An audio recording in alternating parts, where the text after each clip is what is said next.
Are you stuck in your jiu-jitsu progress? Are you getting farmed for submissions by blue belts like some kind of Minecraft villager? Well, today we're going to talk about how to break through your jiu-jitsu plateaus. Now, let's go. So today I've got 4 tips for you on how to break through your jiu-jitsu plateau, plus a little bonus I might throw in at the end. I'm feeling pretty good today. So that said, let's go ahead and get into it. If you've been relying on the same 3 moves since your first stripe and white belt, then it's time to switch things up a little bit. The goal is pick a weak area like guard retention, passing, or I don't know, how to shrimp like an actual adult instead of a dying fish.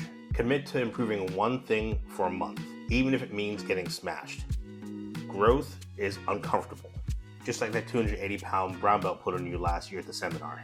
A little personal example for me, when I had hit blue belt level, I kind of stalled out for a little bit. But mind you, at that point, this was probably about after 4 or 5 years of training, I was blue belt. And, as a bigger guy, I got used to playing a lot of top game, a lot of pressure game. But I decided, hey, I need to expand my toolbox a little bit. So I started to work from my back. I started working my X guard, single X, started working De La Hiva, started giving myself some other options instead of just always looking to smash and then not having an answer when I'm on my back. And yeah, for sure, I got my guard passed.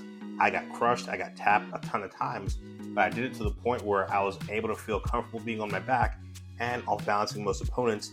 And I wouldn't have got there if I didn't take the time to isolate a weakness. Rolling with the same partners over and over again in jiu-jitsu is like playing the Animal Crossing game on easy mode. You memorize their patterns, they've memorized yours. It's time to switch it up. Find that spazzy white belt. Find the old school pressure monster.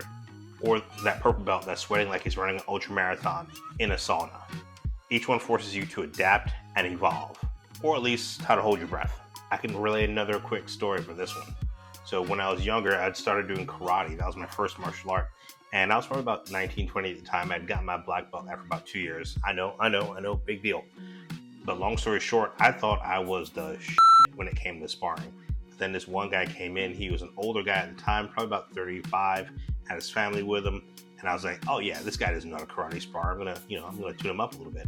And this guy didn't know how to karate spar, but he knew how to fight. You could tell this dude grew up fighting. And man, he nobody else wanted to work with him. And for a while I was like, man, this guy doesn't know how to karate fight. Like, we should be piecing him up.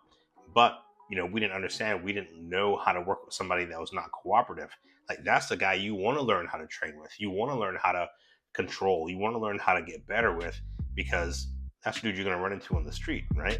So learn how to fight the ones that you don't want to learn how to fight. The challenges. Push yourself a little bit. Look, we've all been there. You record yourself rolling after a couple rounds. You go to watch it, and in your head you're thinking, yeah, this is going to be like an 80cc highlight reel.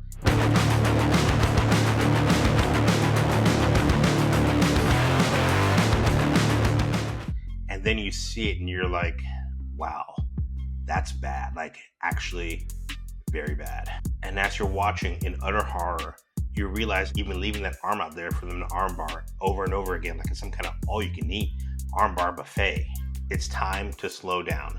Doesn't mean that you can't have good rolls, but you may be going too fast. It's almost impossible to learn if you're going full speed. If you're training a new skill set, or if you just want to think outside of your current thought patterns, right? Instead of always going left in this scenario, what happens if I go right? What happens if I don't post my hand here?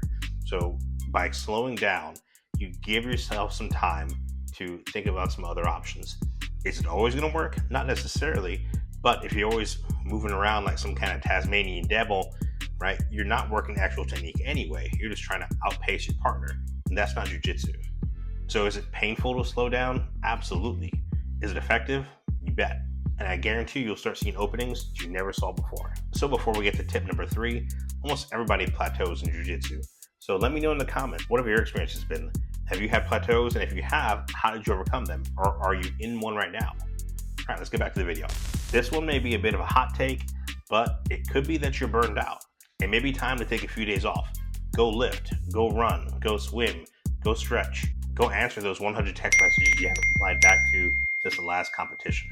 When you come back, your brain will have sorted some things out, and you won't feel like some kind of malfunctioning, middle-aged jiu-jitsu robot. All right, here we made it. We're at the bonus tip. So this last one we actually got from my coach, Jeff Jimmo, when we had first started training. We're getting ready for some smokers we had with some other local schools, kind of in the network. And the first thing he said was, you know, we're getting ready to go into the cage. A lot of us for the first time. He's like, hey man, just, you know, you want to think about visualization. You want to visualize what's going to happen. You're going to step in that ring. You're going to step in the cage. What's your head movement going to look like? What's your footwork going to look like? So visualization. This is going to be a shameless plug warning. But in my book here, Simply Self-Defense for Young Women, there's a chapter that I talk about, you know, some of the stuff that's super important, which is mental modeling. With mental modeling or visualization, you basically build a structure in your head of what you want it to look like. So it's fighter pilots, it's entrepreneurs, it's elite athletes. You have people that are operating at a high level across the board. One of the things in common is they see themselves there. They see themselves stepping onto the ball field. They see themselves stepping into the boardroom. You have to see yourself doing it before you can achieve it. Nobody won the Heisman Trophy by accident, right? It took a lot of forethought and planning. So one of the things that we talk about with mental modeling in the book is there's been research with pilots, and the pilots that are the most successful in the event of a catastrophic event, you know, an engine failure, you know, the tail gets clipped, whatever it is. One of the things that is the biggest delineator of success is it's pilots that had visualized beforehand, if something were to go wrong, what would I do? If an engine failed, what would I do? If I had a threat on board, what would I do? Those pilots that already had that mental model planned out, already had the visualization of what they'd do in an emergency situation, had a much higher success rate than those that had not. So while yes, training gets you there to a point, you have to visualize the what ifs, the in-betweens. Are you going to hit everyone? Absolutely not. But what we can do is we can take that for our jiu-jitsu and understand that, you know, what do I want my roles to look like? How am I going to plan out my training for that evening? I want to take control of my roles instead of just touching hands and then boom, whatever happens, happens. See what you want. If you're competing, think about what it's like to step on that mat, to shake your opponent's hand, to feel the tension in their grips, especially something like a white belt competition. And then if it's something like a self-defense situation, think about what it's like when your heart rate's elevated, you've got sweat going on, you don't have your gi on you, but you've got jeans on and sneakers, right? Or maybe you're in slacks, but you want to visualize, you want to be able to see what's happening and build that mental model, right? When you're not in that circumstance, when you're at the house, when you're chilling with the family, take a few minutes, think about what you want your training to look like, what you want your training to look like in competition, what you want your training to look like in a self-defense scenario. Anyway, we know plateaus suck, but they're part of the process. So try these tips and let me know if any of these work for you. And that's going to wrap it up for today, guys. So as always, remember to keep your hands up and protect yourselves at all times. Thanks for watching. Have a great day. Peace.